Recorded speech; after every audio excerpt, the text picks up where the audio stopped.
Nama Kusni Kasdut selama ini lebih dikenal sebagai sosok perampok legendaris yang melegenda.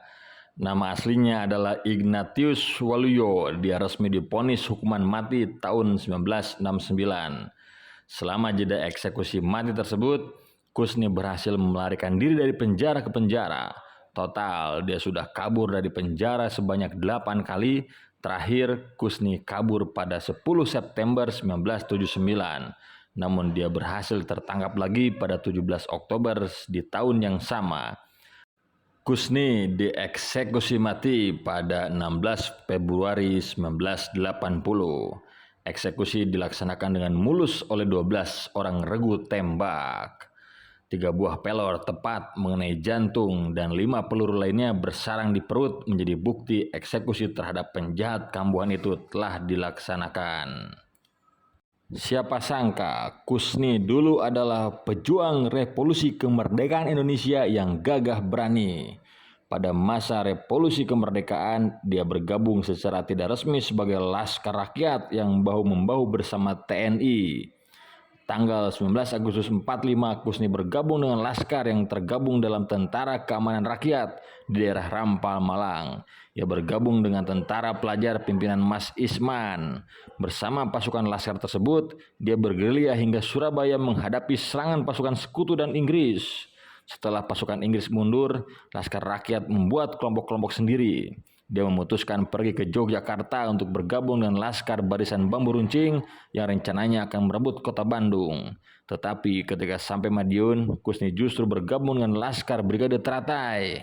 Anggota Laskar tersebut selain terdiri dari TNI, kebanyakan berasal di kalangan dunia hitam seperti pencopet, perampok, germo, dan wanita panggilan. Dalam Laskar ini, Kusni ditugaskan sebagai staf pertempuran ekonomi di mana tugasnya antara lain mengambil emas dan berlian milik warga keturunan Tionghoa yang digunakan untuk modal perang.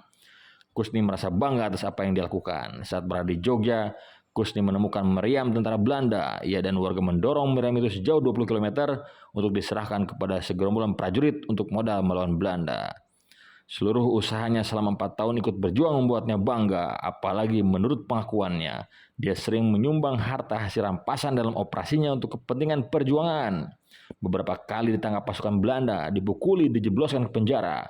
Dia kemudian dikenal seperti Blood yang licin dan dijuluki Kancil karena selalu berhasil meloloskan diri. Setelah revolusi kemerdekaan, ia kemudian kecewa berat ketika dirinya dan Laskar Brigade Teratai tidak masuk daftar sebagai pasukan TNI. Sebagai alternatif, Kusni sempat mengaku sebagai anggota TRI pelajar di bawah Mas Isman, tetapi ia tetap saja ditolak masuk jadi anggota TNI. Ia ditolak juga karena cacat akibat luka tembak di kaki kirinya. Selain itu, kesatuan yang dia ikuti tidak terdaftar sebagai milisi pro-republik. Akhirnya dia memutuskan kembali ke Rampal, Malang. Memang sejarah kadang penuh ironi, di mana revolusi memakan anaknya. Dengan tegar dia menjalani hukuman mati di depan regu tembak. Nasib Kusni pun telah selesai.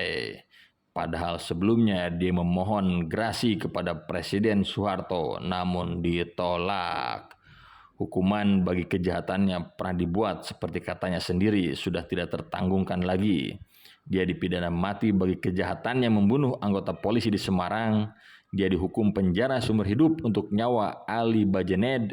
Dia divonis 12 tahun penjara untuk lakonnya memimpin perampokan berlian di Museum Nasional.